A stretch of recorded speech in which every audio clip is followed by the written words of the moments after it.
lo que vamos a hacer hoy va a ser trabajar en la parte de R con lo que sería la topología de R. Vamos a hacer en algunos puntos un poquito más de lo que hace el libro, porque hay algunos conceptos que son más generales y que, bueno, interesa que los estudiemos en detalle y no únicamente para el caso concreto de R. El problema es que topología es una asignatura que creo que se da en tercero, que no se ve en primero. Entonces hay algunos conceptos que quedan cojos. Lo que vamos a hacer va a ser dotar de la estructura adecuada al conjunto de los números reales para poder trabajar con ellos ahí dentro. Esa estructura adecuada es lo que nosotros vamos a llamar a topología. Ahora bien, la topología es un concepto mucho más general que hace referencia a una familia de conjuntos que verifican unas determinadas propiedades. Entonces, en general vamos a introducir primero lo que sería el concepto de topología, es decir, aunque El tema que es topología de la... de la recta real, exactamente. Aunque nosotros vamos a trabajar en R, vamos a comenzar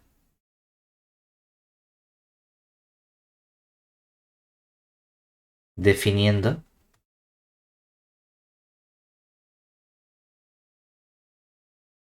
el concepto de topología sobre un conjunto X que no tenga por qué ser R, distinto del vacío, arbitrario. Pues bueno, ya que vamos a estudiar el concepto gordo, por así decirlo, lo podemos hacer en general y luego ya especificamos para R qué propiedades verifica, ¿de acuerdo? Entonces, esto sería lo que sería la primera definición de topología. Entonces, sea, como hemos dicho, en general nuestro conjunto X, un conjunto distinto del vacío, y tau va a ser una cierta familia de conjuntos, es decir, tau lo podemos indicar o expresar como unos conjuntos. Vamos a ponerlos A sub i con un subíndice i contenidos en X, una familia de conjuntos.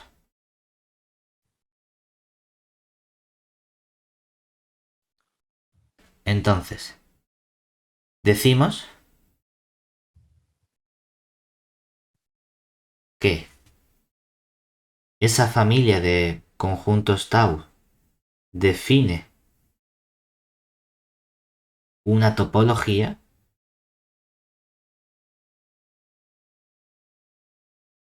sobre X si se verifican las siguientes propiedades. Por un lado, hombre, necesito un mínimo, y es que ya que voy a estar trabajando en el conjunto X, yo lo que quiero es que el conjunto vacío tenga que ser un elemento de mi topología, pero también el conjunto total X sobre el cual estoy trabajando, los dos tienen que ser elementos de mi topología. Tienen que aparecer como posibles subconjuntos con los que yo estoy trabajando. ¿De acuerdo? No solo eso, sino que además, cuando yo considere una unión de elementos de mi topología, ¿de acuerdo? Pero una unión arbitraria, es decir, dada J contenido en I, un conjunto de índices arbitrario, se tiene que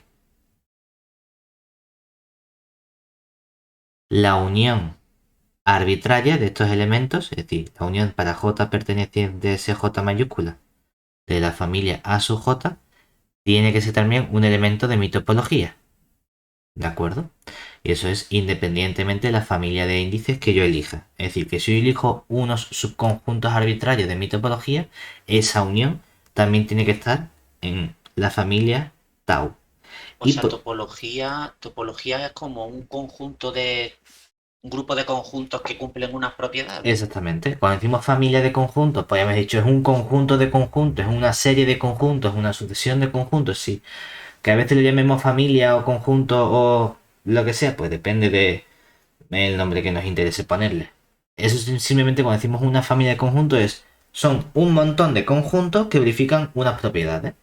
Y las propiedades son estas. Que por lo menos en Vale. ese montón de conjuntos tiene que estar dentro el vacío y el total. Piénsalo como Sí. en una caja que tiene pelotas. Pues dentro de esas pelotas, una de las pelotas tiene que ser el vacío. Otra de las pelotas tiene que ser el total. Y si cojo las pelotas que yo quiero de la caja y las uno, tiene que estar también en la caja. No se me puede salir fuera de mi topología tau. Y no solo eso, sino que para las intersecciones no le voy a exigir tanto como las uniones, porque la unión yo no digo si aquí hay una cantidad finita o infinita, ¿verdad? Es una unión arbitraria. Podría tomar infinitos conjuntos. Y sigo teniendo que se tiene que seguir verificando que la unión de esos infinitos conjuntos vuelva a pertenecer a mi topología. Para la intersección no le voy a exigir tanto. Le voy a exigir que si tengo una cantidad finita, es decir, dados o dados j contenido en i, pero exigimos que el cardinal de j sea ahora finito. Se tiene que la intersección de elementos debe pertenecer también a mi familia.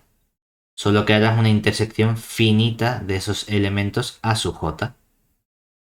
Es la única diferencia que hay entre la unión y la intersección. La unión completamente arbitraria, como si tomamos una unión infinita. Intersección, no, la intersección tiene que ser de una cantidad finita de elementos. Si yo hago intersecciones de familias infinitas, eso no tiene por qué pertenecer a mi topología, no. ¿Que pertenece? Pues mejor. Pero si no pertenece, pues no significa que no lo llame topología. ¿De acuerdo?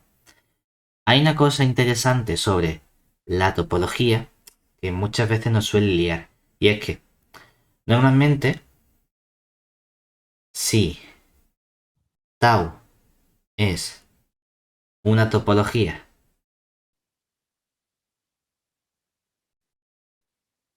sobre el conjunto X, sus elementos se llaman...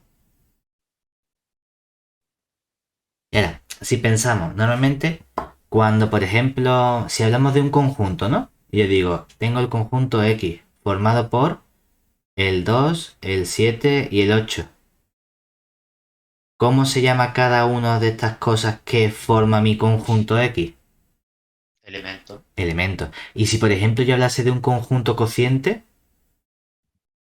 ¿cómo se llama cada una de los elementos del conjunto cociente? Los representantes de cada clase, ¿no? Y se llaman clases Equivalencia. de equivalencia, ¿verdad? Es Equivalencia. decir, Sí. aunque sea un conjunto, pero por ejemplo, X es un conjunto y lo que hay dentro se llama elemento. Y esto es un conjunto y lo que hay dentro se llama clase de equivalencia. ¿Y tau qué es? Tau es un conjunto, ¿verdad?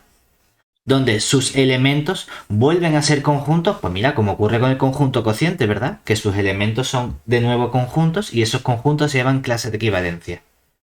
Pues los elementos de una topología se llaman abiertos de la topología.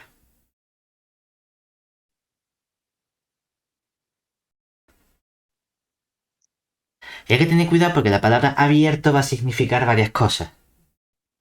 Si hablamos de topología, significa que es un elemento de esa topología.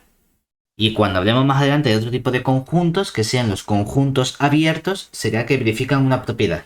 ¿De acuerdo? Pero el Vale. concepto inicial es que no es que algo sea abierto si verifica. No, no, no, no, no. Un abierto de la topología es uno de los elementos de esa topología.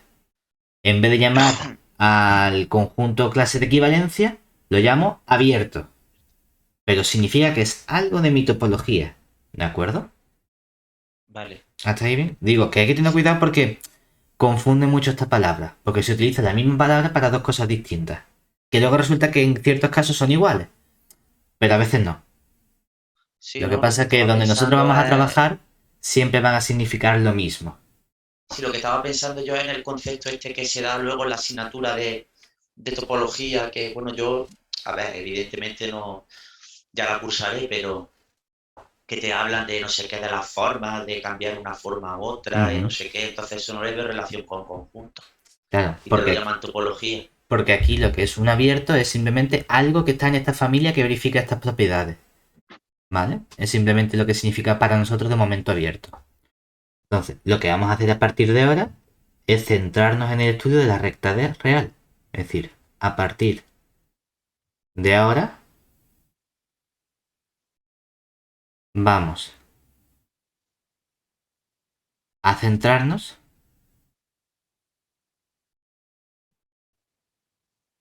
en tomar el conjunto X como el conjunto real. ¿De acuerdo?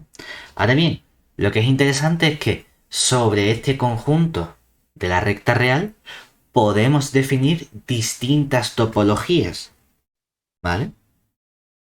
Lo que va a O sea, ocurrir es que distintos grupos de conjuntos, que ¿quieres decir? verifican estas propiedades, ¿vale? Vale. Lo único que normalmente estaríamos acostumbrados a trabajar con una topología u otra, ¿vale?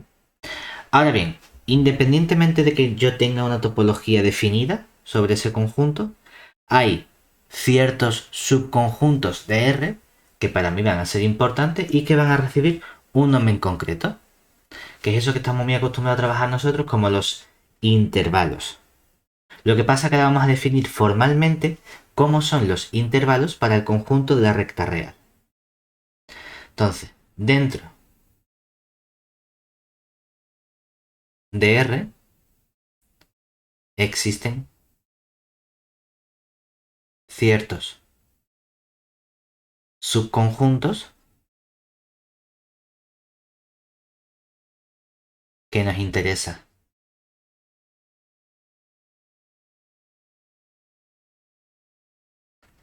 estudiar de forma más precisa,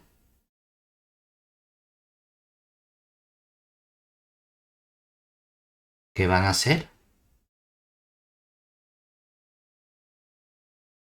los intervalos.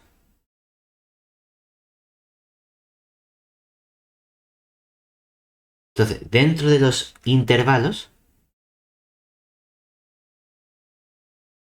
vamos a tener varias familias o una clasificación de intervalos.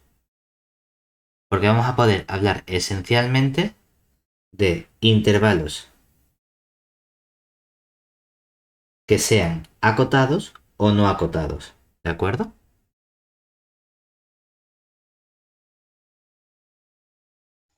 Vale. Y no acotados. Y dentro de los acotados vamos a tener también una subclasificación. ¿De acuerdo? Porque la subclasificación que vamos a tener aquí dentro de los acotados va a ser, oye, yo puedo hablar de intervalos acotados que sean abiertos. Y aquí entramos en un problema porque dice, oye, de momento no estoy hablando de yo de ningún tipo de topología sobre R, ¿verdad? Vale, porque aquí el concepto de intervalo abierto es el nombre que le voy a poner a este conjunto en concreto. De momento es como si dijese, no tiene nada que ver con el concepto de abierto una topología, ¿vale? Es que se llaman igual, bueno, no pasa nada, es que en español como en todo el lenguaje existen palabras que significan varias cosas distintas. Ujú. Lo que pasa es que da la casualidad de que ahora en el estudio que estoy haciendo me aparece dos veces la misma palabra para cosas distintas. Bueno, no pasa nada. Vamos a ponerlo así. ¿Qué va a ser un intervalo abierto? Si recordamos, R era un conjunto ordenado, ¿verdad? Tenía una relación Sí, de orden con sí, ese sí, menor o igual. Y sí. realmente yo podía, a partir de ese menor igual, trabajar con el menor estricto. Pues para mí, el conjunto abierto de extremos A y B que lo vamos a denotar con un paréntesis A, B, como conjunto, lo que simboliza es, voy a coger todos los elementos X de la recta real R, tales que el elemento A es menor estricto que el elemento X y el elemento X a su vez menor estricto que el elemento B. O sea que voy a definir este intervalo abierto de extremos A y B a partir de la relación de orden que tengo definida. Obviamente aquí estoy exigiendo que el elemento A sea menor o igual que el elemento B. Si no, no tendría sentido definirlo de este modo, ¿vale? Dentro de los acotados vamos a seguir teniendo unos conjuntos que serían ya no abiertos, sino lo que llamamos nosotros los semi abiertos.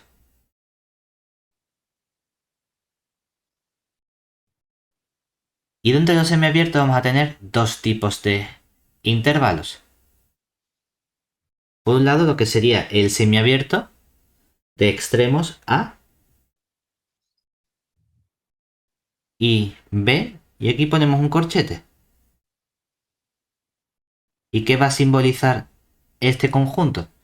Todos aquellos elementos X pertenecientes a la recta real R, tales que se fija que A es menos estricto que X, pero es menor o igual que B. Pero es que tenemos otro tipo de intervalo semiabierto, que sería poner el corchete en la parte izquierda, corchete A, B, y aquí un paréntesis, y este se definiría de forma análoga como los elementos X de la recta real R, tales que ahora tenemos que el elemento A es menor o igual que el elemento X, y este a su vez es menos estricto que el elemento B. Estos que se llaman semiabiertos también se podrían llamar semicerrados, porque tenemos un tercer tipo de conjunto acotado, que es lo que llamamos el intervalo cerrado. ¿Y quién va a ser el intervalo cerrado? Sería simplemente, lo voy a anotar con un corchete en ambos extremos, corchete A, corchete B, y la definición va a ser tomar todos los elementos X del conjunto de los reales, tales que tenemos que el elemento A es menor o igual que el X y el elemento X es menor o igual que el B. Pues digo que podríamos entender estos dos conjuntos semiabiertos por la parte abierta que tiene o en el extremo A o en el extremo B, o como semicerrado diciendo no, es que tiene un corchete en el B y un corchete en el A. A gusto los colores. Cada uno llamará como más le interese. Ahora bien, dentro de los intervalos no acotados, vamos a tener la correspondiente extensión de estos cuatro intervalos cuando no estamos acotando uno de los extremos. Entonces me van a salir una serie de conjuntos que va a ser o bien hablar del intervalo menos infinito B, pero en abierto, o del intervalo menos infinito B con un corchete, o del intervalo A abierto hasta el más infinito, o del intervalo con un corchete en el A hasta el más infinito. Esta sería la extensión natural de los cuatro conjuntos anteriores cuando extiendo cada uno de los extremos. Si extiendo el B en el abierto, me queda el conjunto A más infinito. Si extiendo el B en el cerrado, me queda el conjunto A cerrado más infinito. Si extiendo el menos infinito en el semiabierto, me queda el menos infinito B. O si lo extiendo en el abierto, me queda el menos infinito B con el paréntesis. Pero hay un nuevo conjunto que aparece, que es cuando extendemos ambos extremos. Y eso sería lo que todo el conjunto menos infinito, coma, más infinito. Que es precisamente una forma alternativa que tenemos de representar el conjunto de los reales si lo quiero expresar en forma de intervalo. ¿vale? Pues estos van a ser los conjuntos importantes con los que yo voy a estar trabajando, ¿vale? Estos 4, 5, 9 conjuntos, por así decirlo, ¿de acuerdo? Entonces, una vez que tengo toda esta información, vamos a ver con qué más elementos puedo seguir trabajando. Porque hemos dicho que estos son intervalos, ¿verdad? Y a mí me interesa Sí. trabajar con intervalos. Sin embargo, en R yo puedo tener distintos conjuntos que no sean intervalos. Entonces, ¿cómo puedo caracterizar yo que si tú a mí me das un subconjunto de R, cómo puedo caracterizar yo que ese conjunto sea un intervalo? Del tipo que sea, en general. Pues comprobando si tiene cotas, ¿no? Y cosas de estas. Más o menos lo que voy a hacer es fijarme más bien en si puedo encontrar cualquier combinación de elementos que haya dentro suya. Es decir, en general, no todo subconjunto de R es un intervalo.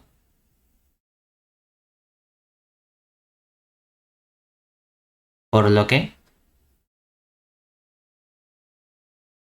nos interesa tener algún tipo de caracterización de estos intervalos.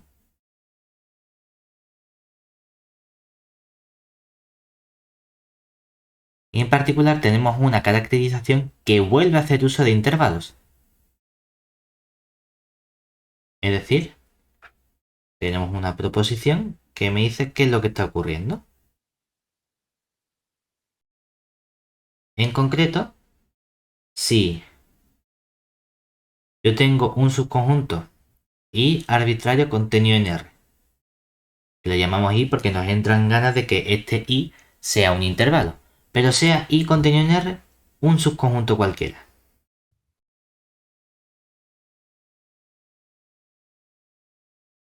Entonces, tenemos que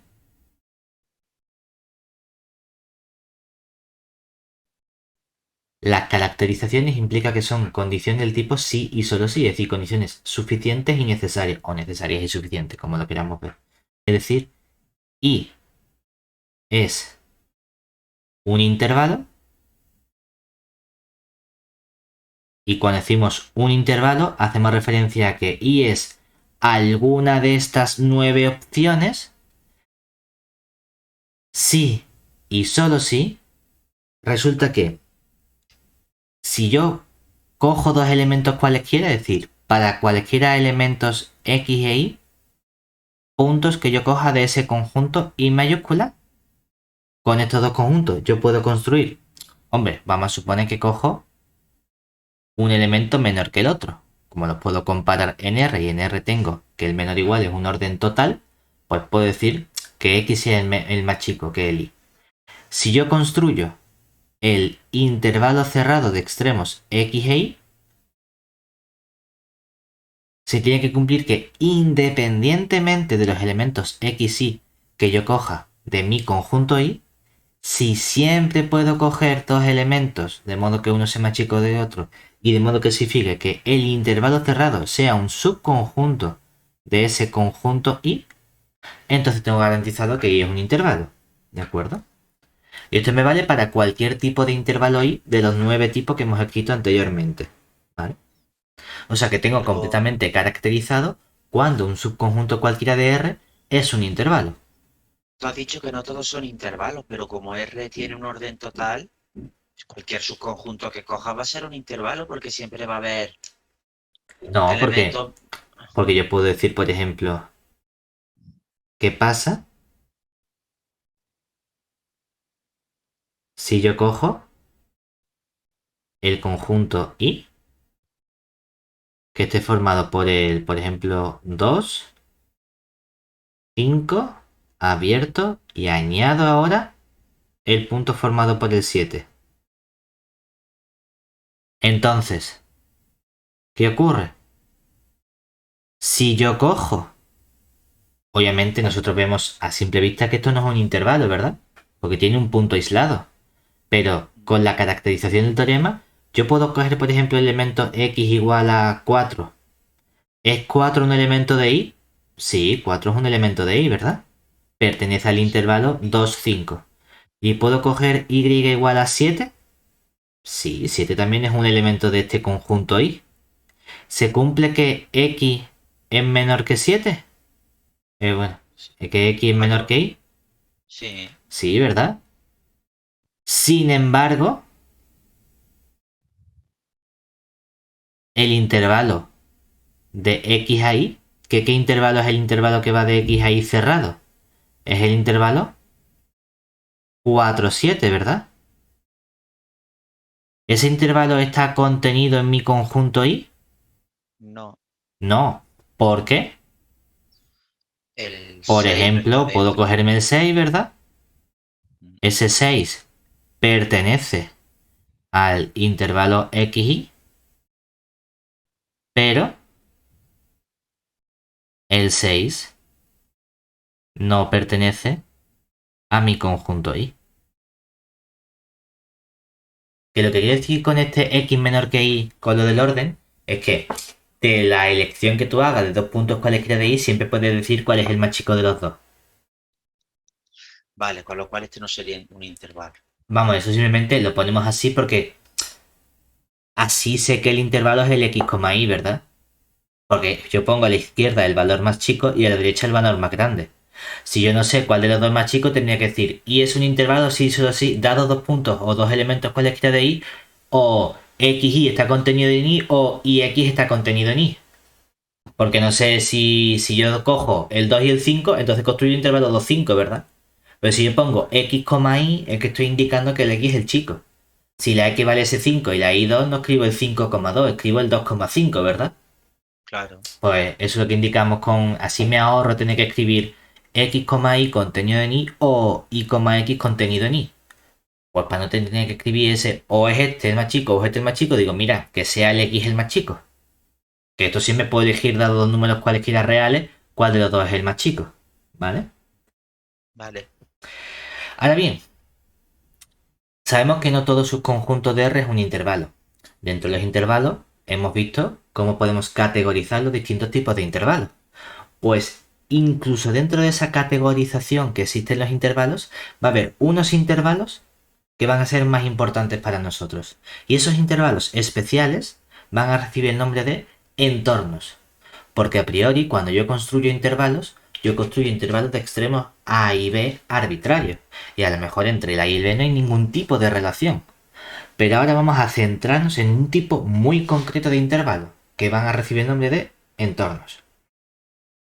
Es decir, dentro de los posibles intervalos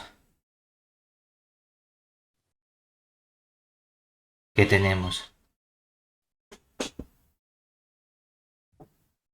definidos en R, existen unos que van a jugar un papel fundamental. Y esos van a ser lo que vamos a llamar nosotros entornos. Bueno, pues vamos a ver qué entendemos nosotros por un entorno. Definición. Oye, después de estos temas viene lo que se daba en bachillerato, ¿no? De Exactamente, ya llega la parte de continuidad, derivabilidad, límites, eso, etcétera.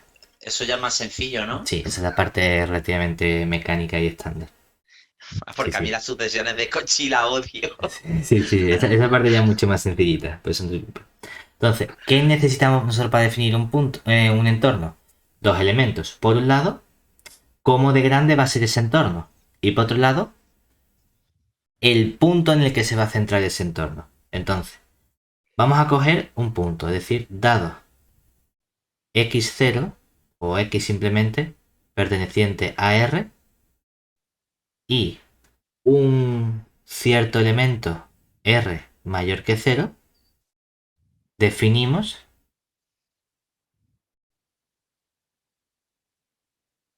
el entorno del punto X de radio R como un conjunto que lo vamos a definir n. Hay veces que la gente pone n de x simplemente para decir es un entorno del punto X. Hay veces que la notación se especifica también el radio y se pone n sub x r. Hay veces que la gente pone subíndice y pone n subíndice xr. Depende, ¿de acuerdo? Es decir, que hay veces que también la gente escribe simplemente aquí n subíndice x, ¿vale? Lo que significa que esto simplemente es notación. Nosotros vamos a utilizar la escritura que más nos guste a nosotros. Pero la pregunta es, ¿cómo se define? Hemos dicho que es un tipo de intervalo, entonces deberíamos hablar de algunos intervalos anteriores. Pues la definición es que vamos a coger el intervalo abierto que tiene extremos el x menos r y por extremo derecho b el extremo x más r. Que esto obviamente es un subconjunto de R. Y además, esto de aquí es un intervalo. De hecho, es uno de los intervalos que nosotros hemos categorizado como intervalo abierto, ¿verdad? O intervalo acotado abierto.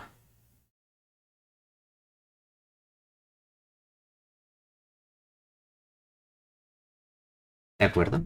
Ahora bien, podemos precisar un poco más el concepto de entorno y entonces introducimos un concepto que es lo que se llama el entorno reducido. Es decir, definimos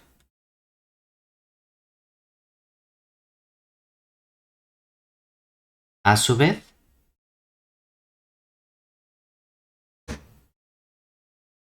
el entorno reducido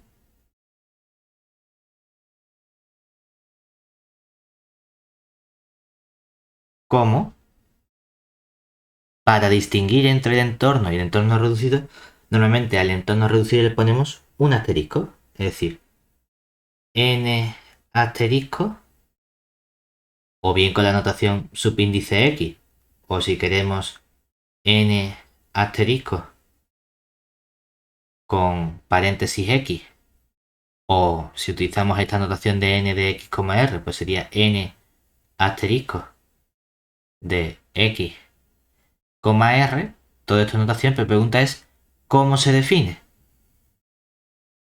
Pues se define diciendo a tu entorno n de xr, es decir, al entorno n de x, le voy a eliminar, le voy a quitar el propio punto x. Es decir, que lo que estoy diciendo es que a este intervalo abierto que es el x menos r, x más r, le voy a quitar el punto x. Lo cual me convierte este intervalo en la unión de dos intervalos. ¿De qué dos intervalos estamos hablando? De un intervalo que tiene como extremo al x menos r. Oye, pero al ponerlo abierto ya no está. Ah, no, no, no, porque empieza en x menos r. Claro, sería de x Exactamente. menos r a x abierto y de x Exactamente. a x más r. Exacto. Aquí abierto. Elimino el punto x y ahora añado de x a x más r. Entonces, que si te fijas, el entorno reducido a su vez vuelve a ser unión de dos intervalos muy concretos de la recta real, que son de nuevo dos intervalos abiertos.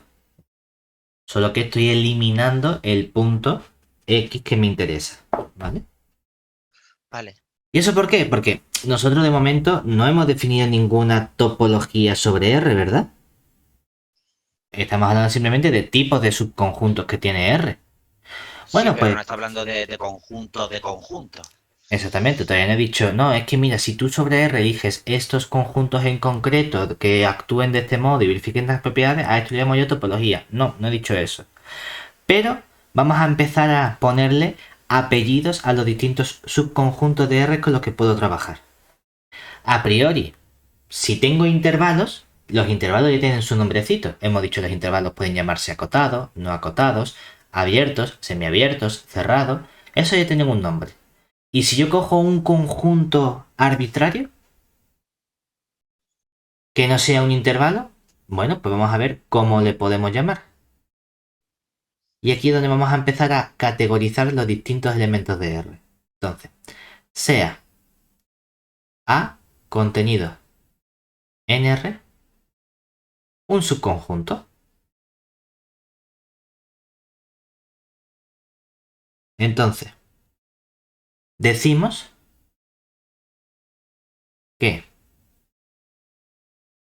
el conjunto A es abierto si para cualquier elemento X, bueno, a mí no me gusta el X, vamos a poner para cualquier elemento A, si para cualquier elemento A que yo coja de mi conjunto A, existe un I que sea un intervalo abierto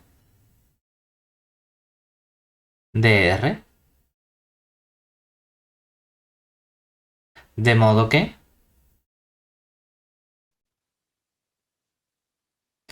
se tiene que el punto A está dentro de ese intervalo I y el intervalo I está contenido dentro del conjunto A, ¿de acuerdo?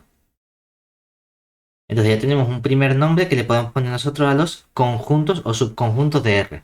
Vamos a llamar a un subconjunto abierto si para cualquier punto de ese subconjunto puedo encontrar un elemento de modo que se verifica esta condición. Y resulta que yo puedo construirme entonces una cierta familia. Y es que con esta definición, es decir, a partir de esta definición,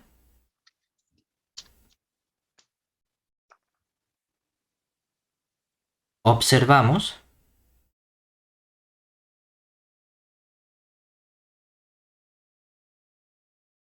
que, por un lado, si yo cojo el conjunto vacío es un abierto. Y también todo el conjunto R es un abierto.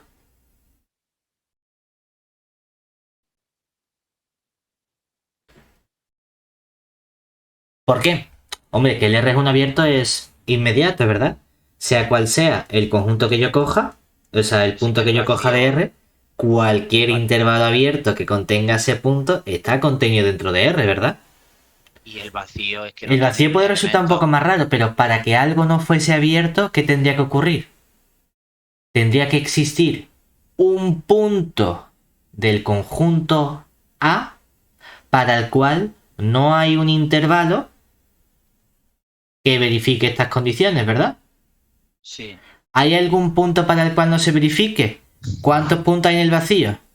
ninguno. Entonces, ¿hay alguno para el que no se verifique? No, porque no hay puntos. Por lo tanto, si no se verifica para ningún punto es que es un conjunto abierto.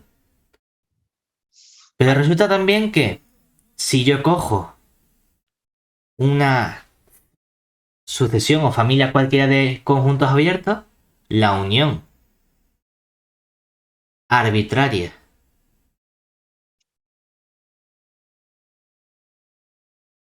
de abiertos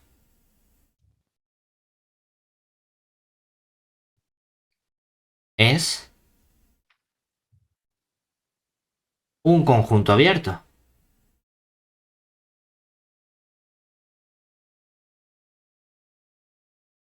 Y también se verifica que si yo cojo e interseco una cantidad finita, la intersección finita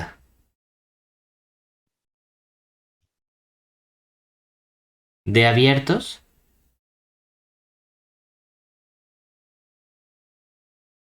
es también un conjunto abierto.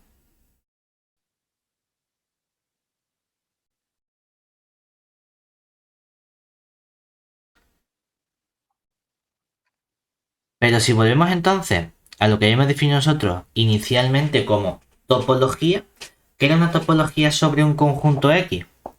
Era una cierta cantidad de subconjuntos de ese X, ¿verdad?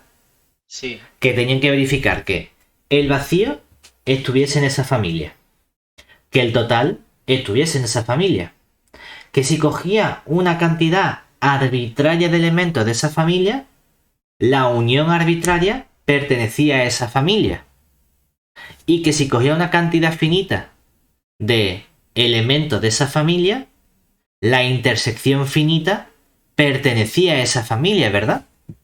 Ujú. Y aquí pensamos, si yo llamo a la familia el ser abierto, resulta que para la familia formada por aquellos conjuntos que son abiertos, según esta definición, el vacío es un abierto y el total, que es el conjunto R, es un abierto. Si cojo conjuntos abiertos arbitrarios, la unión de todos ellos vuelve a ser un abierto, luego está en mi familia, ¿verdad? Sí. Y si cojo una cantidad finita de conjuntos abiertos, la intersección de esa cantidad finita de conjuntos abiertos vuelve a ser un conjunto abierto. Y entonces, ¿qué tenemos? Que acabamos de definir el primer tipo o ejemplo de topología sobre la recta real, ¿verdad? Que Entonces, la propia recta real es una topología. no, sino que aquellos subconjuntos de la recta real que son abiertos, esa familia constituye una topología dentro de mi recta real. Es decir, que acabamos de definir la primera topología tau sobre la recta real.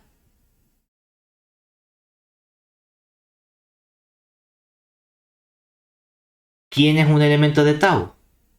Pues tau, por definición, son todos los A contenidos en R, tales que A es abierto.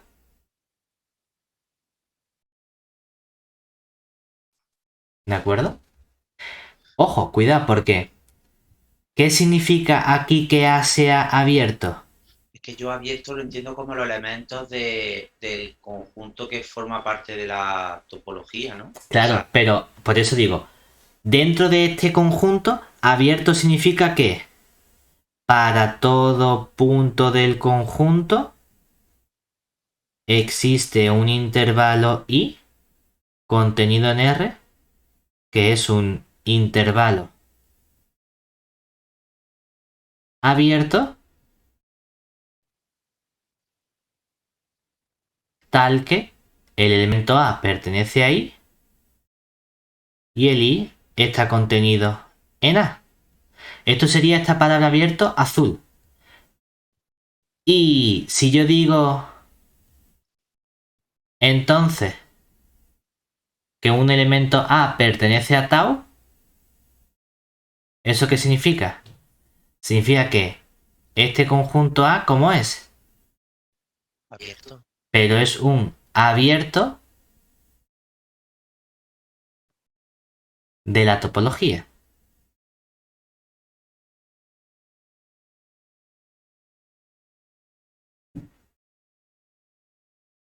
Yo sé que resulta lioso porque tengo la misma palabra abierto y significa cosas distintas.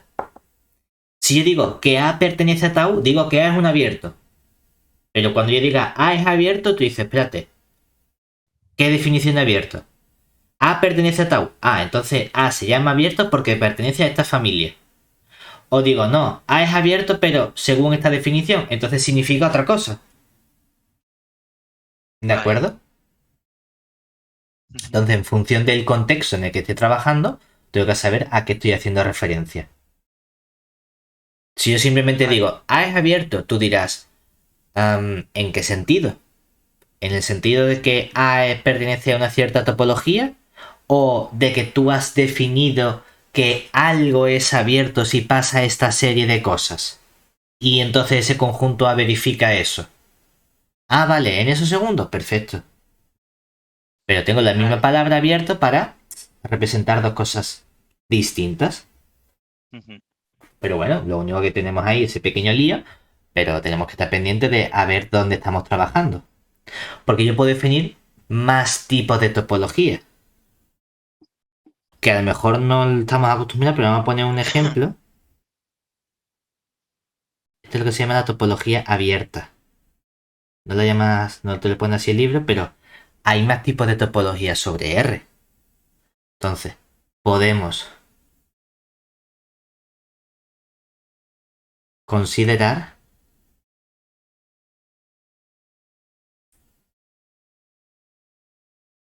la topología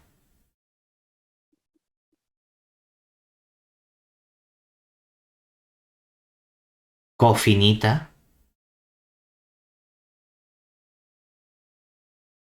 sobre R. ¿Y quién es esta topología cofinita? Pues T, co, cofin, cofin. T cofin se define como todos los subconjuntos A contenidos en R, tales que el cardinal de A es finito o el cardinal de A complementario es finito. Entonces, por ejemplo,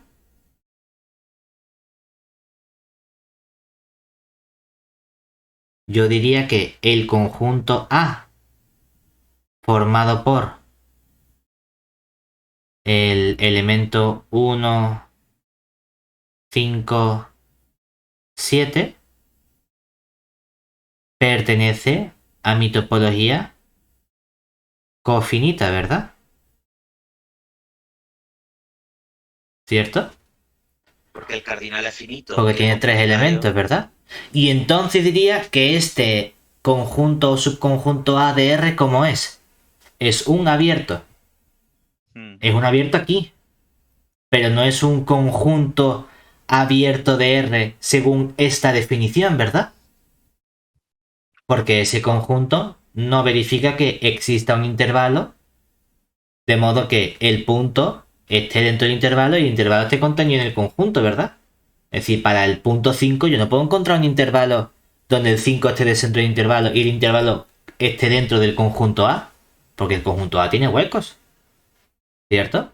Sí, pero tú puedes poner el intervalo 5-7 está contenido dentro de A y el 5 está No, contenido el dentro intervalo de... 5-7 no está contenido en A, porque el 6 no pertenece al conjunto A. Ah, es verdad, es verdad, es verdad, es Estos verdad, son, es estos verdad. son los puntos 1, 5 y 7 aislados. Es verdad. Yo no voy a ser capaz nunca de encontrar un intervalo que esté contenido en el A. Un intervalo abierto.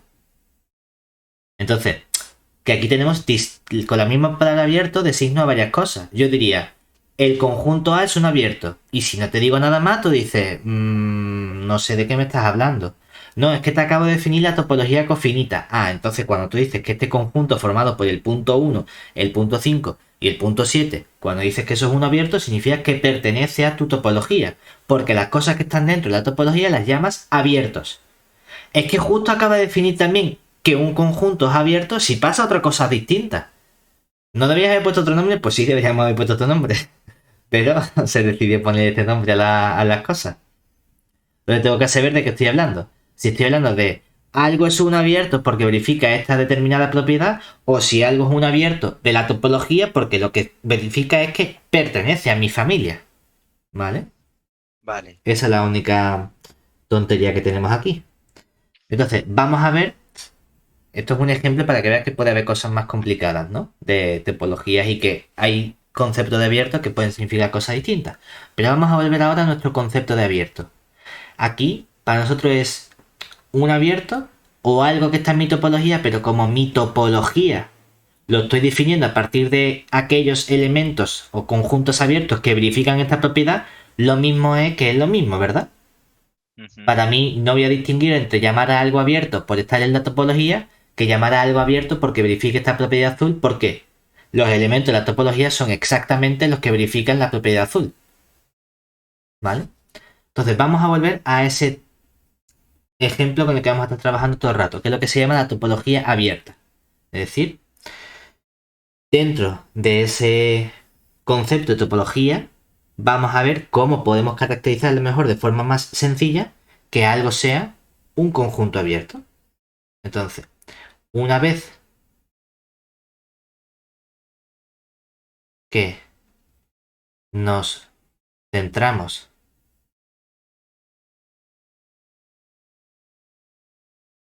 en trabajar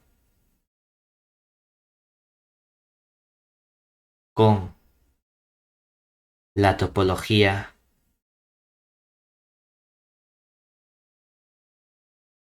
tau, que podemos llamar abierta, anterior, veamos cómo podemos caracterizar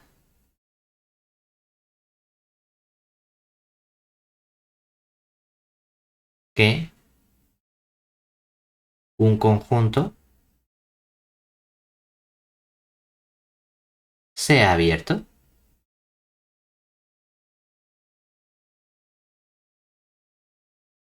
Y para ello tenemos el siguiente resultado.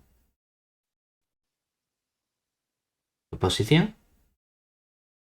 Para que algo sea abierto decimos, bueno, pues sea A un subconjunto arbitrario de R. Entonces, de nuevo, en el momento en el que nosotros hablamos de caracterización, automáticamente nos viene a la cabeza el sí y solo sí. Es decir, A es abierto, sí y solo sí. Y te dice, pero abierto porque pertenece a una topología o abierto porque cumple que para cualquier punto suyo puedo encontrar un intervalo que contenga el punto y de modo que el intervalo esté contenido en A. Da igual, porque la topología con la que voy a trabajar es precisamente la formada por aquellos conjuntos que verifican esa propiedad de que dado un punto existe un intervalo contenido, ¿de acuerdo? O sea que significa lo mismo. Aquellos abiertos que son abiertos. Exactamente, por hacerlo así de enfático. Es decir, para mí los abiertos de mi topología son los conjuntos abiertos. Y dice, vale, entonces algo es un abierto porque es un abierto y es un abierto porque es un abierto. Dice, sí. Algo es un abierto de la topología porque es un abierto con esa definición. Y es un abierto de definición por ser un abierto de la topología. Genial. Pues ya está. Hemos cerrado el ciclo. Pues algo es un abierto si, solo si, yo puedo escribir el conjunto A como una cierta unión. Una unión a priori arbitraria para ir perteneciente a un cierto conjunto de índices I de otros conjuntos A sub I, pero estos A sub I no van a ser conjuntos arbitrarios, sino que voy a exigirle un buen comportamiento a estos conjuntos. Entonces, los conjuntos A sub I, ¿quiénes van a ser? A sub I son intervalos abiertos, es decir, A sub I son intervalos A sub I, B sub I, con, obviamente para que sean intervalos, pues exijo que el A sub I sea menor que el B sub I, ¿no? Por escribirlo el pequeño delante y el grande detrás. Y son disjuntos entre sí. Y eso implica que... Como las clases de equivalencia. Exactamente, que... Como el conjunto cociente. Exactamente, que los intervalos abiertos A sub I y A sub J son el vacío para todo. Hombre, si coges el mismo dos veces, obviamente no te va a dar vacío, pero siempre que cojas intervalos abiertos distintos, sí que ocurre. Pero además, esta familia I no es una familia cualquiera, sino que I es finito o numerable.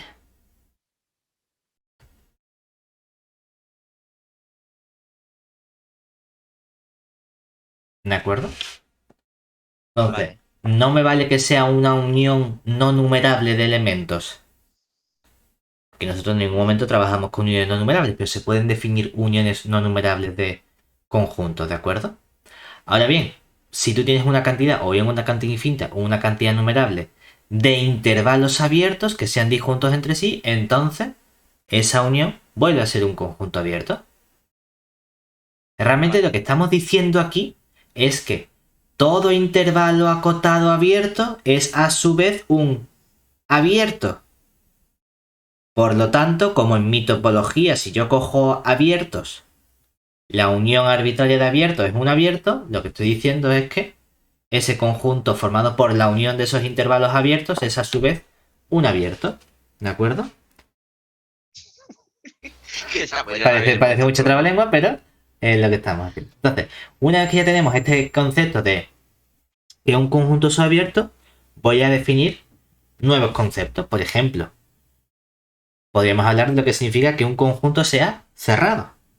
Entonces vamos a ver qué ocurre. Bueno, pues es una nueva propiedad sobre el conjunto, es decir, un nuevo nombre que le voy a poner a los conjuntos. Igual que he dicho, cuando algo es un conjunto abierto, puedo hablar de cuando algo es un conjunto cerrado. Bueno, pues dado un subconjunto A contenido en R, diremos que A es cerrado si su conjunto complementario es abierto. Anda, pues mira qué bien. Es decir, que en realidad tampoco es algo nuevo, es decir, si lo contrario es abierto. Pero es que resulta que si nos fijamos en la definición de ser cerrado,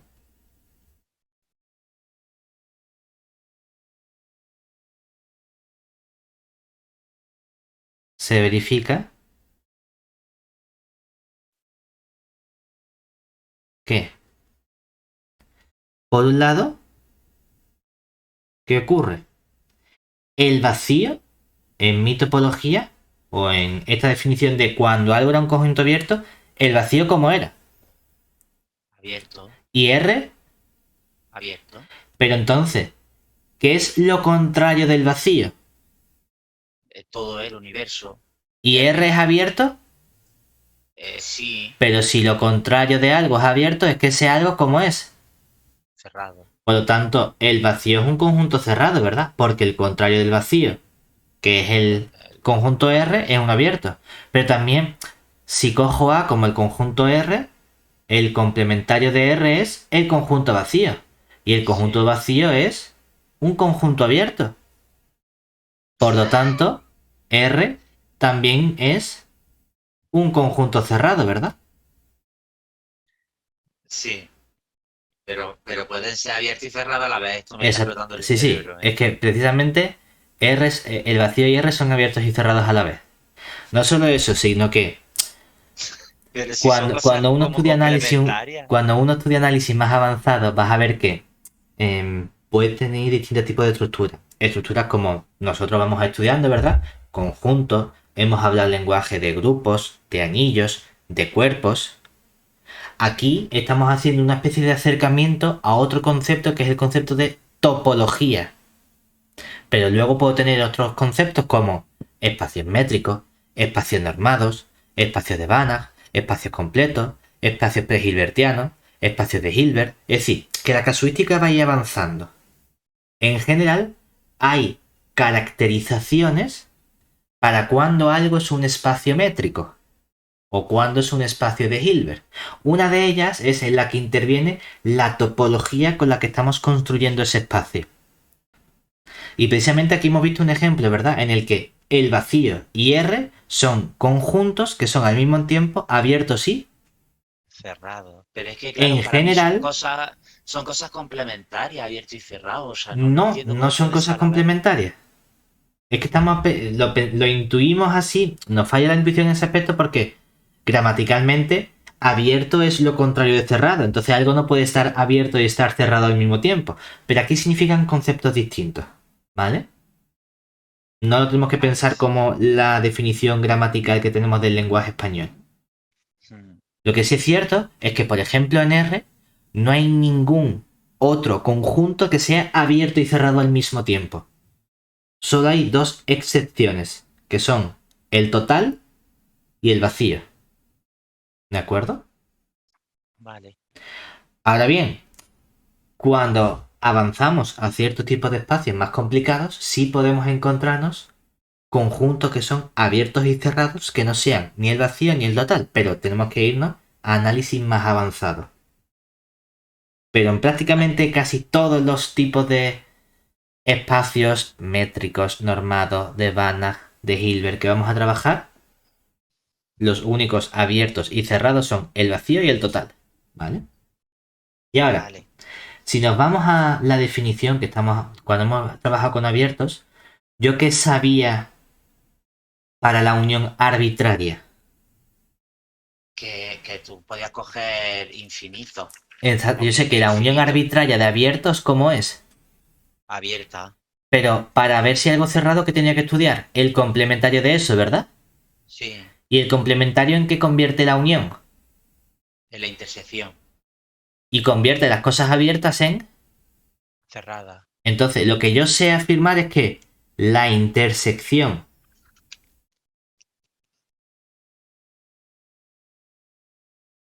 arbitraria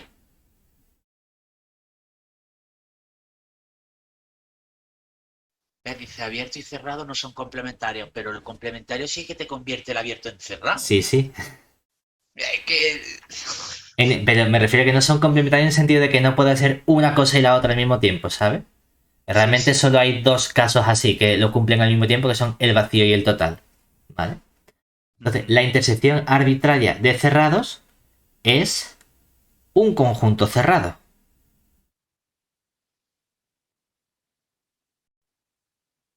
Y yo sabía que la intersección, que la unión finita de abiertos era abierto, ¿verdad? Sí. Por lo tanto, como el complementario me cambia la intersección por unión, lo que puedo afirmar seguro es que la unión finita De cerrado de cerrados, es un conjunto cerrado. exactamente.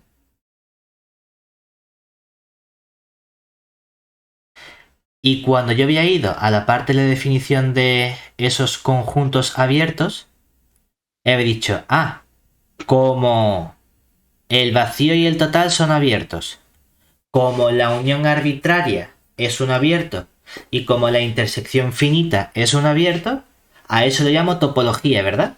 Y además lo llamo la topología abierta, Abierta. ¿de acuerdo? Aquí que tengo Vale. un nuevo concepto, que es el concepto de ser cerrado.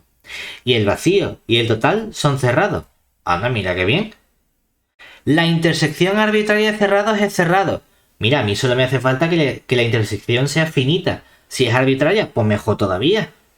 Pero con que hubiese sido finita me hubiese valido. Pero ¿qué pasa con la unión? Que yo Bueno, no puedo garantizar que la unión arbitraria de cerrados sea un conjunto cerrado. Lo único que puedo garantizar es que la unión finita de cerrados es un conjunto cerrado. Entonces esto es casi una topología, pero me falla en esa parte de la unión arbitraria. es el ideal de tipología, o sea, de topología. Es como no llega. Exactamente. No llega por muy poquito, pero es que es muy importante el ser capaz de pasar de una unión finita a una unión arbitraria. Es decir, a la posibilidad de tener una cantidad infinita de conjuntos. Eso es lo que hace que se me fastidie todo. ¿Vale? Vale. Ahora, con estos conceptos, lo que hemos hecho ha sido categorizar conjuntos, ¿verdad? Dentro de Sí. R he cogido un subconjunto suyo y lo he categorizado.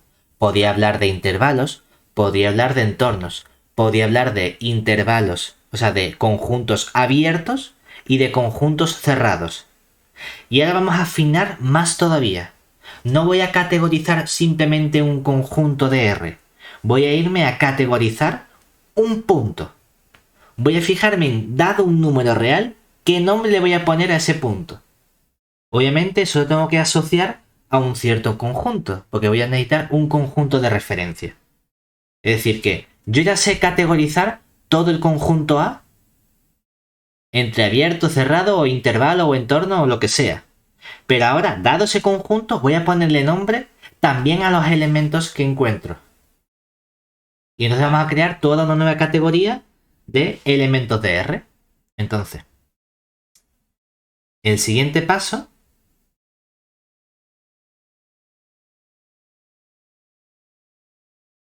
consiste en categorizar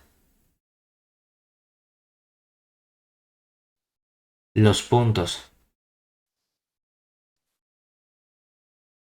de R dado un cierto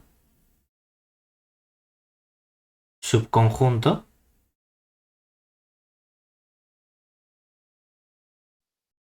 A contenido en R. ¿De acuerdo? Entonces, vamos a ver qué ocurre en función de dónde elijo el punto. ¿Qué pasa si yo cojo el punto del conjunto A? Es decir, pues, sea X un punto del conjunto A. Bueno, pues diremos que X es un punto interior si, ¿qué tiene que ocurrir? Lo que quiero ver es si existe. Que A menor, que X menor que B, ¿lo podrías decir así? Mmm, quiero que esté el punto dentro del conjunto, pero en el sentido de que yo pueda encontrar un cierto entorno de ese punto, es decir, que exista un n de x que sea entorno de x, de modo que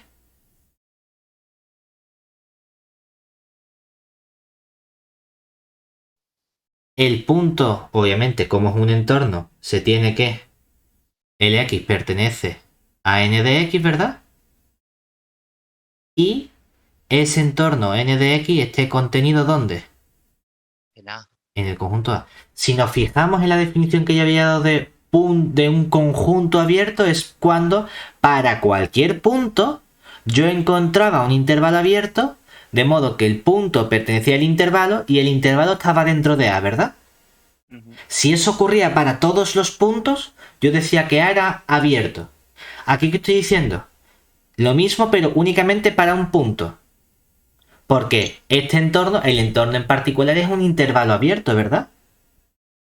Y claro. Si esto ocurriese para todos los puntos de A, diría que el conjunto A es abierto. Pero ya no quiero definir ese concepto para todo el conjunto.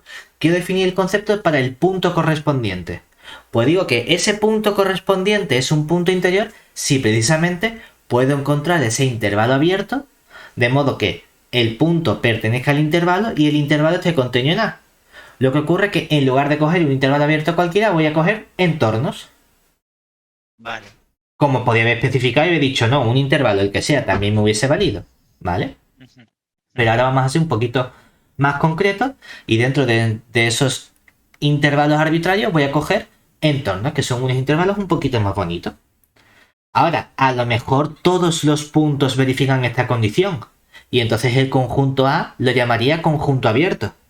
O a lo mejor no, ¿verdad? A lo mejor lo verifican todo menos uno, la mitad, 4, 1, no lo sé. Pues vamos a ponerle nombre a aquellos puntos que sí lo verifican. Entonces, llamamos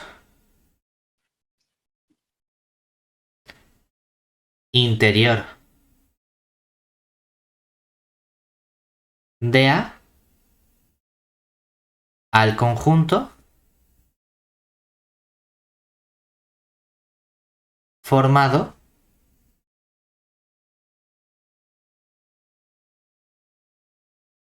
por sus puntos interiores.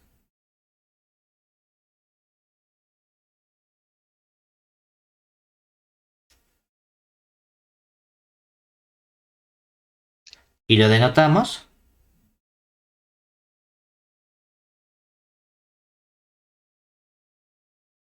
por, aquí la notación depende, hay gente que pone INT de interior de A y hay gente que le gusta poner un A con un circulito arriba. ¿De acuerdo? Vale. Entonces estas dos cosas simbolizan el que algo sea un punto interior. Todos estos puntos son los puntos interiores. Ahora, siguiente tipo de conjunto o de tipo de punto realmente. ¿Qué pasa si yo cojo un punto, pero ahora no cojo un punto del conjunto A, sino que lo cojo a lo mejor de fuera? Es decir, sea ahora X un punto de R. Que también puede ser un punto de A. Lo que pasa es que un punto de fuera de A no puede llamarse punto interior. Tiene que ser un punto del conjunto. Los puntos de R, que aquí incluimos tanto los que puedan estar A como los que estén fuera de A, ¿de acuerdo? Los dos. Entonces, diremos que X es un... Y vamos a tener dos subdefiniciones. Por un lado vamos a hablar de punto exterior.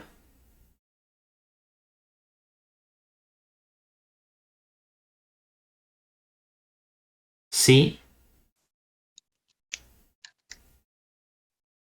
ocurre en cierto modo lo contrario de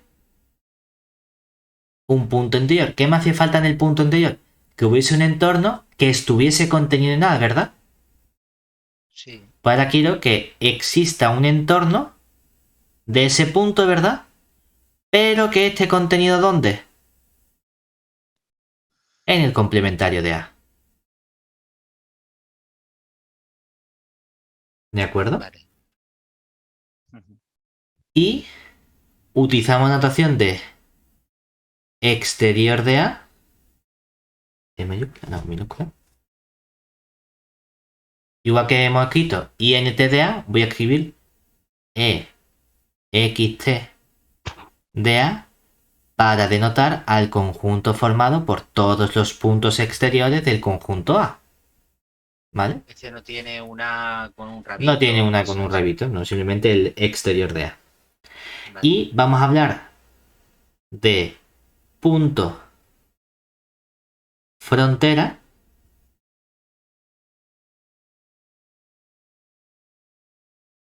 Si tiene un comportamiento intermedio. Es decir, si ahora no es que exista un entorno, sino que para cualquier entorno de ese punto se tiene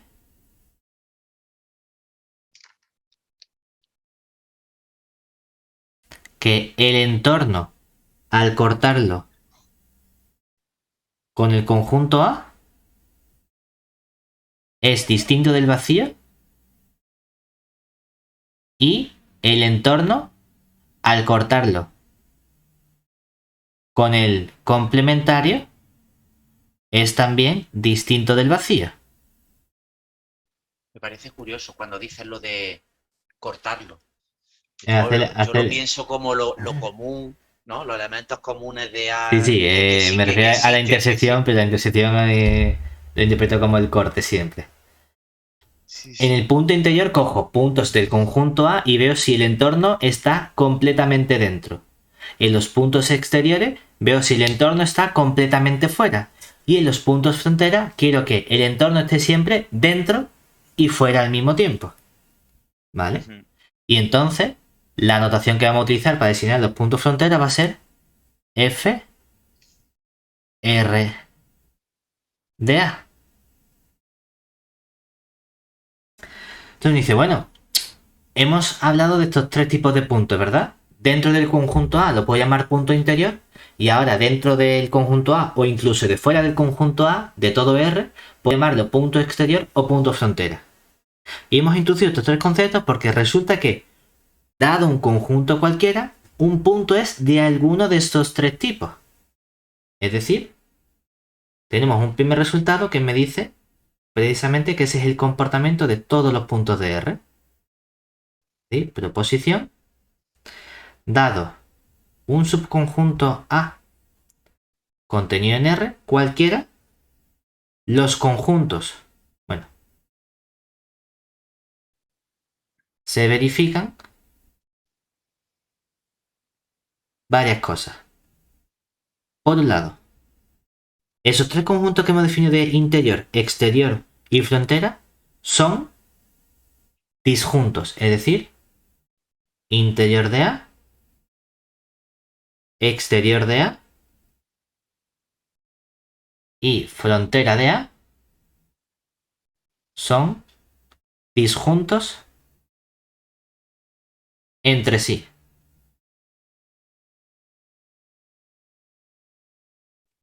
No solo eso, sino que cualquier punto está en alguno de estos tres conjuntos. Eso significa que puedo expresar el conjunto R como la unión de esos tres conjuntos. Muchas veces en matemáticas escribimos simplemente la unión normalita, ¿verdad? Hay un tipo de unión que no es tan común la notación, que a veces en vez de poner la U normalita se pone la U como rectangular. Que esta U rectangular significa la unión disjunta. Es decir, para reforzar que no solo lo estoy uniendo, sino que además los conjuntos son disjuntos entre sí. Lo puedes poner así, lo puedes poner con la unión normal, me da exactamente igual. Que existe esa notación, aunque tampoco es tan habitual. Pero que esto de aquí significa unión disjunta. Sí, que podría haber englobado las dos. Las dos, es decir, yo podría haber dicho, oye, que cuando yo escribo A unión así disjunta B, esto lo que significa es que estoy haciendo la unión de A con B y además estoy añadiendo la información de que la intersección de A con B es el vacío. Por si no quieres escribir en dos cosas, me da exactamente igual. ¿Vale? No solo eso, sino que además estos conjuntos interior de A, exterior de A, son conjuntos muy concretos, es decir, el conjunto interior de A y el conjunto exterior de A son abiertos.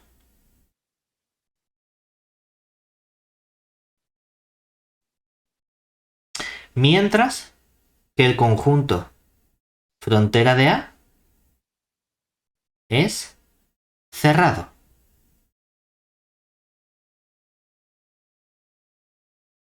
Que el conjunto frontera de A, una vez que todos son abiertos, es trivial ver que el frontera de A es cerrado, ¿verdad?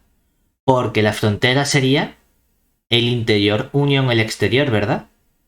Sí. Y si interior y exterior son abiertos y lo contrario es un abierto, es que ese conjunto, ¿cómo es? Cerrado. Exactamente. ¿De acuerdo?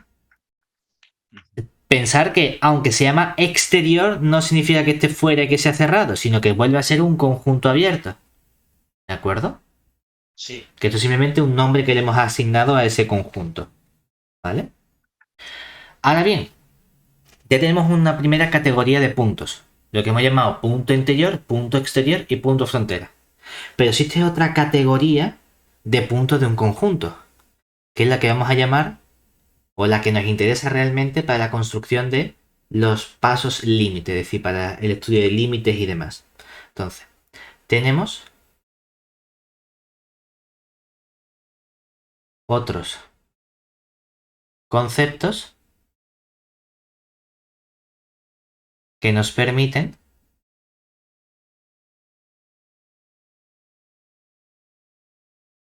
categorizar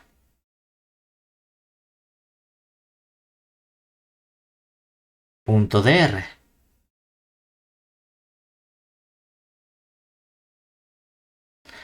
Entonces, vamos a tener la siguiente definición.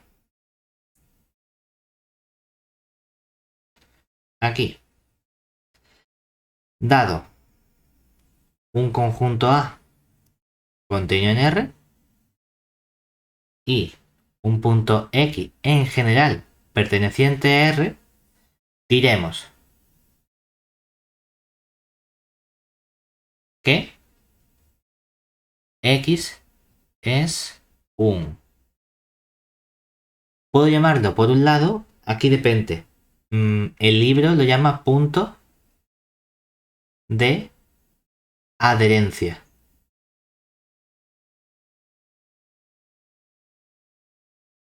Y yo, por ejemplo, estoy más acostumbrado a llamarlo punto de clausura. Pero significa la misma cosa. ¿Qué tiene que ocurrir para que un punto X sea un punto de adherencia o un punto de clausura del conjunto A? Si para cualquier entorno que yo coja de ese punto, se tiene que la intersección del entorno con el conjunto A es distinta del vacío, ¿de acuerdo? Y ahora llamamos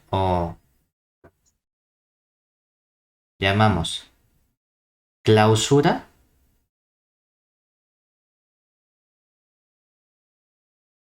o adherencia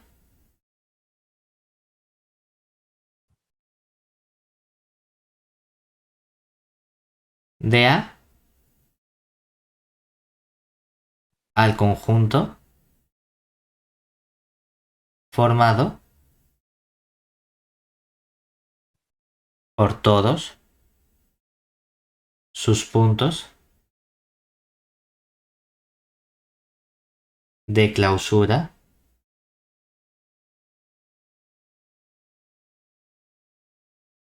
o adherencia.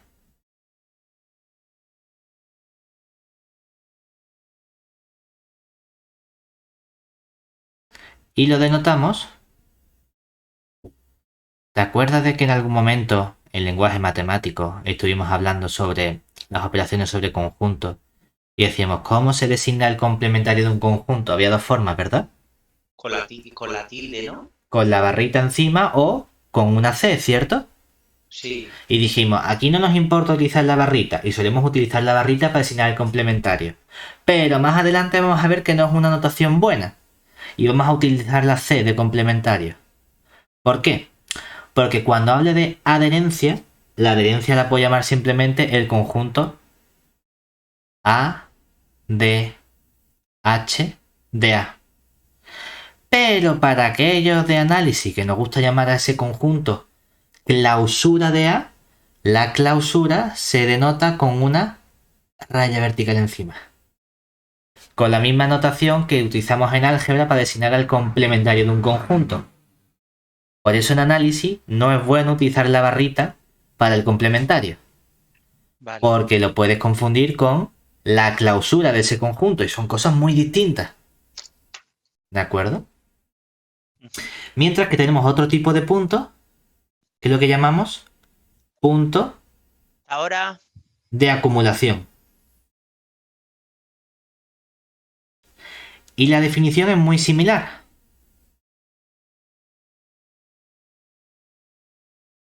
¿Qué necesitamos para que algo sea un punto de acumulación? Bueno, punto de acumulación de A.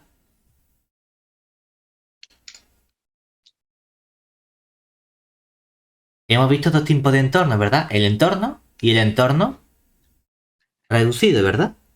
Entonces lo que me hace falta ahora es que en lugar de ser el entorno el que tiene intersección no... Ojo, aquí he puesto un vacío, es un distinto del vacío, ¿vale?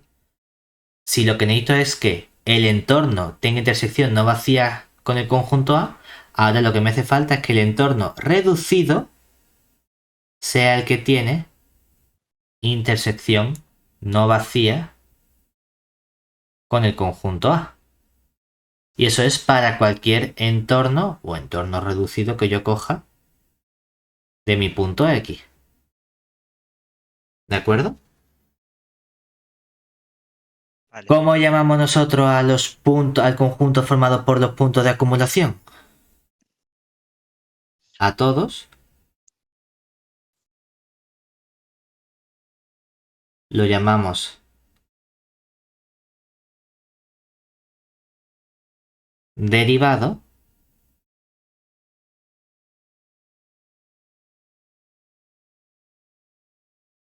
y lo solemos representar cuando hablamos de derivado con una A', con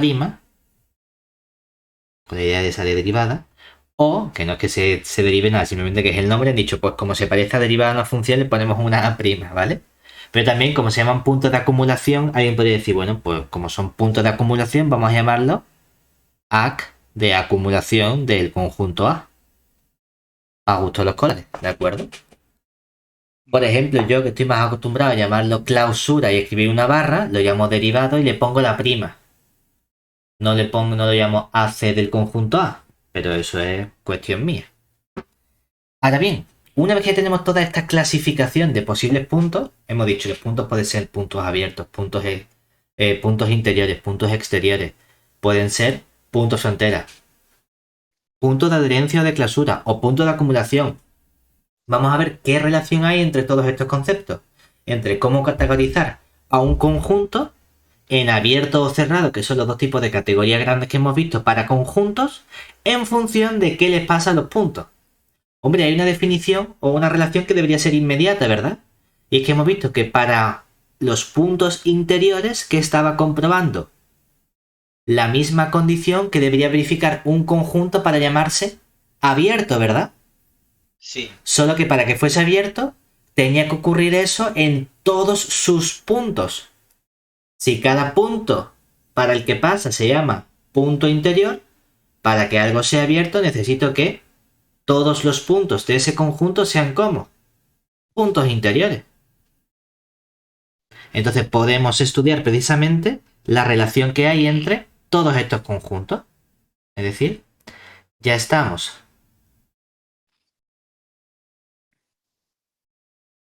en condiciones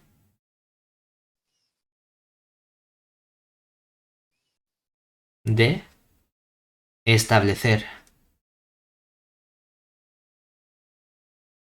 relaciones entre los distintos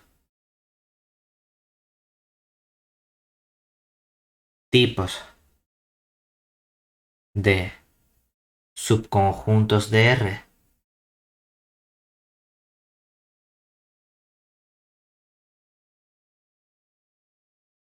que hay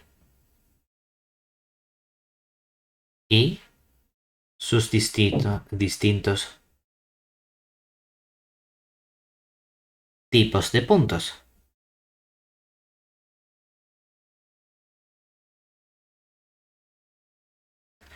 Pero antes que hemos dicho que cuando hemos trabajado con esos puntos interiores, puntos exteriores y puntos frontera, hemos sabido clasificar esos nuevos tres tipos de conjunto en abiertos o cerrados, ¿verdad?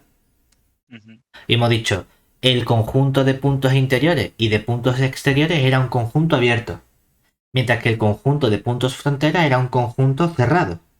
¿Y qué pasa con estos nuevos conjuntos? ¿Qué pasa con la clausura o la adherencia, con el derivado de ese conjunto? Bueno, pues vamos a ver que también podemos obtener cierta información en algunos casos. Es decir, proposición. Resulta que, dado en un conjunto A contenido en R, se tiene que la adherencia o clausura, es decir, ADH de A, que es lo mismo que la clausura de A, depende de la notación que queramos utilizar, no es solo que sea un conjunto cerrado, sino que es el menor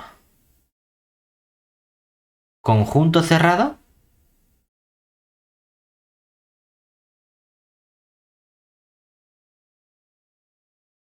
que contiene al conjunto A. Es decir, que si yo encontrase cualquier otro conjunto B que sea un conjunto cerrado, es decir, que su complementario sea abierto, y de modo que A esté contenido en B, entonces ese conjunto B contiene a la clausura. Es decir, es un conjunto más grande que la clausura. El más chiquitito que hay es el A barrita. ¿De acuerdo? Vale. No solo eso, sino que podemos encontrar una relación entre el conjunto de puntos del derivado y de la clausura. Preposición dado A contenido en R, se tiene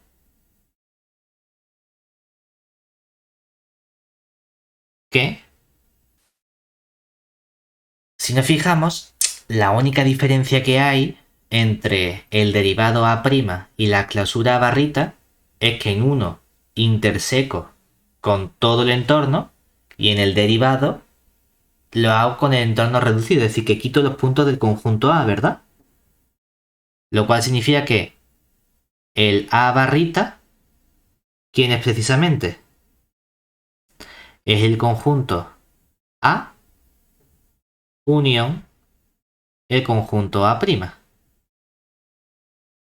O si uno quiere con la otra notación, diríamos que la adherencia del conjunto A es simplemente el conjunto A unión el conjunto de puntos de acumulación del conjunto A'. ¿De acuerdo? Eso es lo que estamos haciendo aquí. Nos está dando una relación entre la clausura y el derivado. No solo eso, sino que vamos a poder caracterizar el conjunto en función de sus puntos. Es decir, además, podemos caracterizar el tipo de subconjunto en R, subconjunto A contenido en R, a partir de sus puntos. Y aquí donde hemos dicho que de la definición de punto interior se deducía automáticamente que un conjunto A era abierto si y solo si todos sus puntos son como interiores, ¿verdad? ¿Y eso qué significa? Que el conjunto de puntos interiores, ¿quién es en realidad? Todo el conjunto A, ¿cierto? Sí. Observemos que nosotros que sabemos, hay una contención que es siempre cierta, ¿verdad? Sabemos que el conjunto de puntos interiores de A siempre está contenido en el conjunto A, ¿verdad? Eso seguro. A lo mejor hay puntos que no son interiores, ¿cierto? Pero por definición, interior de A, ¿qué es? Es coger un punto de A y comprobar si verifica una propiedad o no. Que la verifica, lo meto dentro, que no, lo quito. Entonces, a lo mejor tiene menos puntos.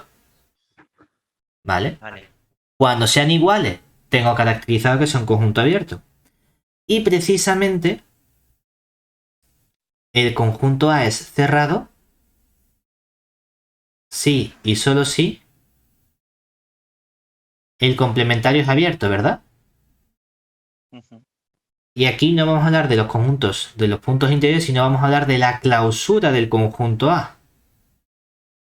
Que esto sea igual al conjunto A. Y nosotros lo que sabemos es que también hay siempre una relación entre el conjunto y la clausura.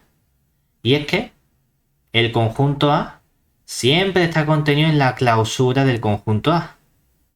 Pero el conjunto clausura a lo mejor tiene más puntos, ¿vale?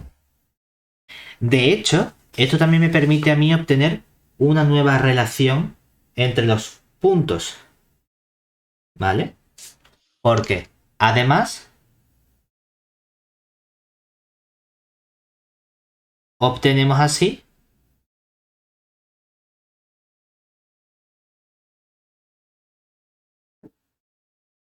¿Qué?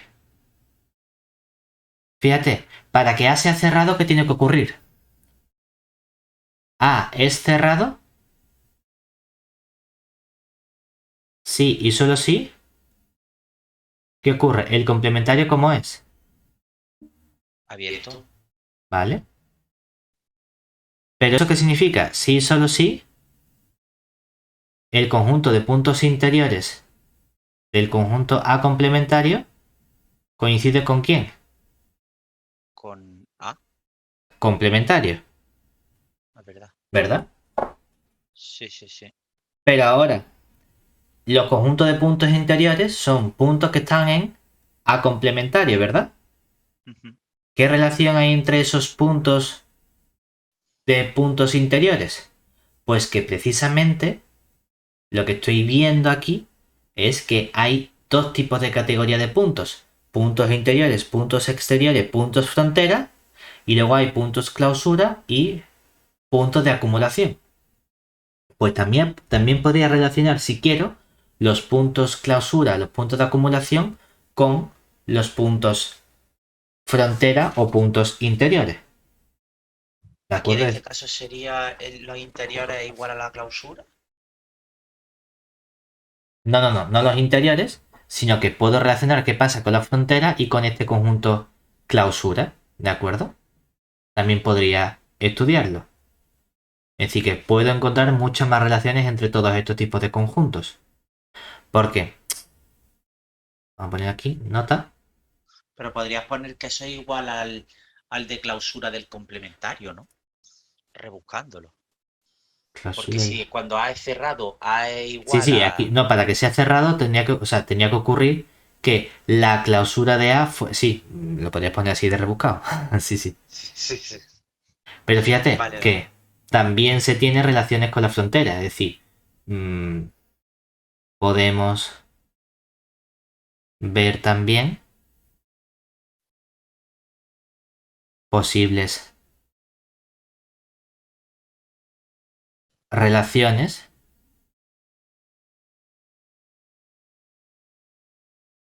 entre A, A clausura, A derivado, interior de A, exterior de A y frontera de A. ¿De acuerdo? ¿Por qué? Porque, hombre, es que resulta que, por ejemplo, yo sé siempre que R lo puedo pensar como el interior de A, unión disjunta con el exterior de A, ¿verdad? Y unión disjunta con la frontera de A, ¿cierto? Ujú. Entonces, ¿qué pasa, por ejemplo, si A es abierto? Si A es abierto, ¿eso qué significa? Que, por ejemplo, el interior de A, ¿quién es? A. Todo el conjunto A, ¿verdad? Y eso es unión disjunta con el conjunto de puntos exteriores de A y con el conjunto frontera de A, ¿verdad?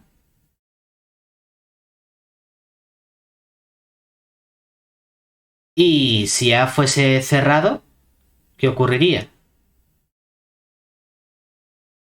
Que podría relacionarlo con el resto, porque aquí Con el de diría, es que clausura. también puedo escribir el conjunto A siempre como A unión disjunta con A complementario, ¿verdad? Y entonces estaría diciendo que ¿qué? ¿Que quién es A complementario? Que A complementario es el conjunto exterior de A, unión disjunta con la frontera de A, ¿verdad?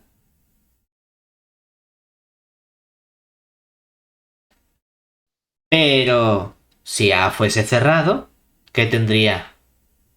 Que eso significa que el complementario, ¿cómo es? Abierto. Abierto. Que esto es un conjunto abierto.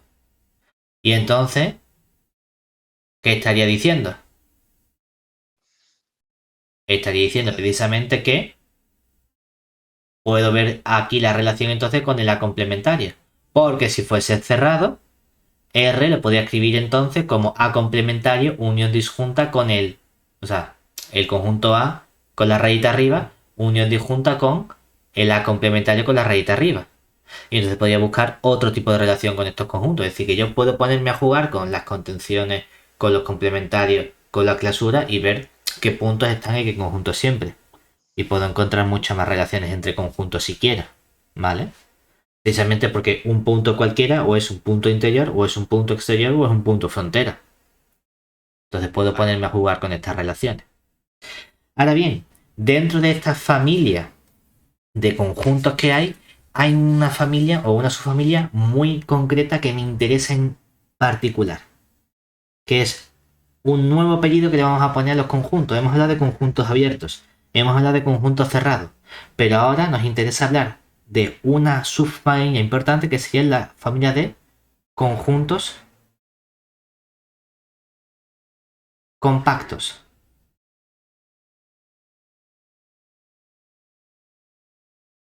¿Y por qué son tan importantes estos conjuntos? Porque son los que me van a condensar la información de mi topología. ¿Por qué?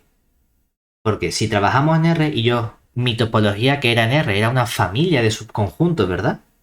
Entonces, sea, vamos a llamarlo A caligráfica, a una familia de subconjuntos a su I.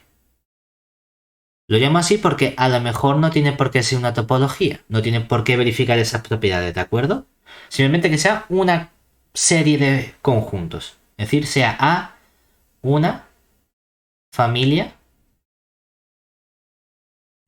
de conjuntos en R. Entonces, decimos que esa familia A caligráfica es un recubrimiento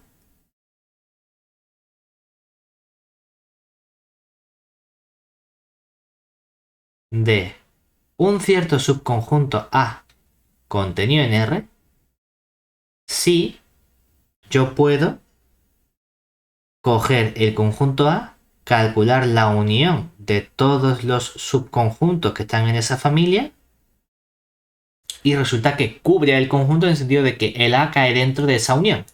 ¿Vale? ¿Hasta ahí bien? Vale. Que a lo mejor te sobra un cacho, pero que tú lo puedas tapar. Piénsalo como sombrillas en una playa. Tienes un montón de sombrillas y tú tienes una toalla y tu montón de sombrillas es un recubrimiento de tu toalla. Si cuando tú plantes toda la sombrilla, le da la sombra a la toalla. ¿De acuerdo? Ahora, puedes tener una cantidad finita, cantidad infinita, me da exactamente igual. ¿De acuerdo? Puedes tener 5 sombrillas, que puedes tener 17 millones de sombrillas, que puedes tener infinitas sombrillas. ¿Vale? Lo importante es que consigas tapar tu toalla. Ahora bien, vamos a ponerle apellidos a este recubrimiento. Porque si hay conjuntos importantes en R, ¿verdad? Que eran los conjuntos abiertos. Bueno, pues si todos los A sub I con I perteneciente a I son abiertos, decimos que la familia A es un recubrimiento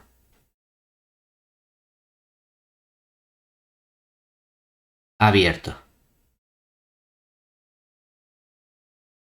Pero lo importante es ver si para tapar esa sombrilla, para tapar esa toalla, me hace falta una cantidad infinita de sombrillas o no es necesaria una cantidad infinita.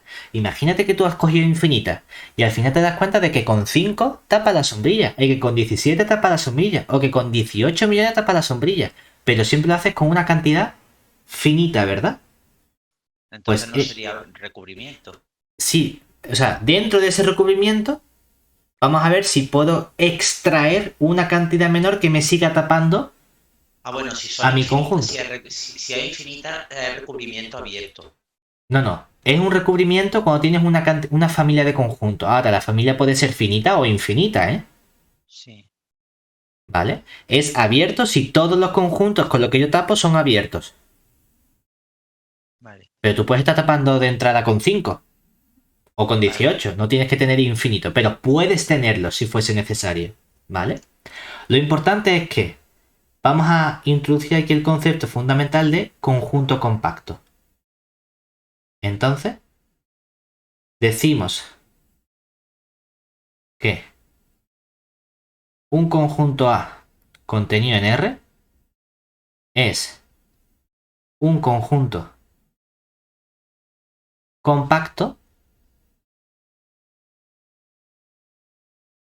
si para todo A contenido en R caligráfica que sea un recubrimiento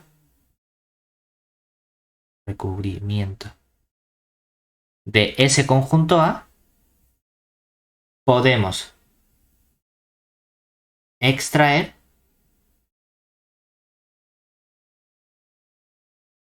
un subrecubrimiento finito. Es decir, imagínate, tú dices, tengo la toalla y con 17 sombrillas la tapo. Vale, pues de 17 sombrillas hay una cantidad finita, sí. Me interesa cuando tengas cantidades infinitas. Es que tengo aquí infinito, vale. ¿Puedes sacar 8 para taparlo? Sí. Vale, tengo otra cantidad infinita. ¿Puedes sacar 17 para taparlo? Sí. Tengo otra cantidad infinita. ¿Puedes sacar 3 para taparlo? Sí. La pregunta es, sea cual sea la cantidad de cosas para tapar que tú tengas, ¿siempre puedes quedarte al final con una cantidad finita para taparlo? Si la respuesta es sí, a ese conjunto le llamas conjunto compacto. Y te dice, mira, no, es que resulta que para este conjunto en concreto, para esta toalla, me hacen falta seguro infinitas sombrillas. Es que no consigo que le dé la sombra si no cojo infinitas sombrillas. Como tengo una cantidad finita, hay un trozo que se queda sin sombra. Entonces ese conjunto no va a ser compacto. ¿De acuerdo? Vale. Ese es el concepto. Ahora bien, dentro de estos conjuntos hay ciertos conjuntos que yo he estudiado inicialmente, ¿verdad? Que eran los intervalos. Pues vamos a ver precisamente que esos intervalos, algunos van a ser precisamente compactos. Es decir, proposición, todo intervalo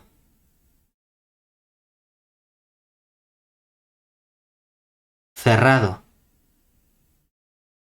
de la forma A, B, contenido en R, es un conjunto compacto.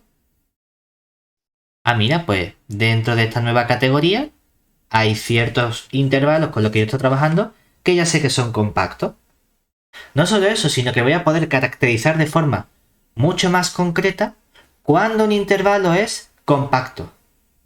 Que en general esta caracterización no vale para cualquier tipo de conjunto X. Vale para R o para R dotado de ciertas estructuras porque es un conjunto demasiado bueno, por así decirlo. Y ese teorema de caracterización es lo que se llama el teorema de Heine-Borel. O Heine-Borel, ¿no? Si lo pronunciamos en alemán bien. ¿Qué nos dice este teorema? Este teorema me permite caracterizar cuándo un conjunto es un conjunto compacto. Entonces, dado un conjunto A contenido en R, tenemos que, y de nuevo, caracterizar, ¿qué significa? Condición suficiente y necesaria, es decir, sí y solo sí. Bueno, pues A es compacto, sí y solo sí. Resulta que A es cerrado. Hoy cerrado es un concepto que sé estudiar, ¿verdad? Cuando el contrario es abierto. Y acotado. Ahí acotado también es un conjunto, un concepto que sé estudiar, ¿verdad? Que exista una cota superior por arriba y una cota inferior por abajo. Ah, vale, pues muy bien. No solo eso, sino que además los conjuntos compactos me permiten estudiar uno de los teoremas fundamentales en realidad para garantizar la convergencia de sucesiones definidas por recurrencia. En general, tenemos un teorema, que es lo que llamamos nosotros el teorema de Bolzano-Weierstrass. ¿Qué nos dice este teorema? Una cosa es lo que dice y otra cosa es como nosotros lo solemos interpretar, ¿no? Lo que dice el teorema técnicamente es lo siguiente. Sea A contenido en R, conjunto tal que se verifican las siguientes cosas. Por un lado, el conjunto A es infinito, es decir, A tiene infinitos elementos, que no sea el conjunto formado por el 2 y el 3 y el 4. Por otro lado, exijo que el conjunto A sea acotado, aunque tenga infinitos, que no se vayan muy lejos, ¿no? Y que exista un punto de acumulación. ¿Y eso qué significa? Que el conjunto de puntos de acumulación, ¿cómo se llamaba? Era el conjunto llamado A', ¿verdad? Pues que el conjunto A' sea distinto del vacío. Es decir, que exista puntos de acumulación de A.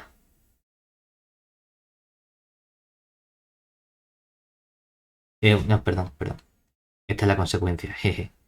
Que si tengo un conjunto que es infinito y acotado, entonces la consecuencia es que el conjunto A' es distinto del vacío. Es decir, que existe puntos de acumulación. ¿De acuerdo? ¿Cómo podemos interpretar esto? Pues lo podemos interpretar para un tipo muy concreto de conjunto, ¿verdad? Cuando yo identifico mi conjunto A con una sucesión, ¿qué estoy diciendo?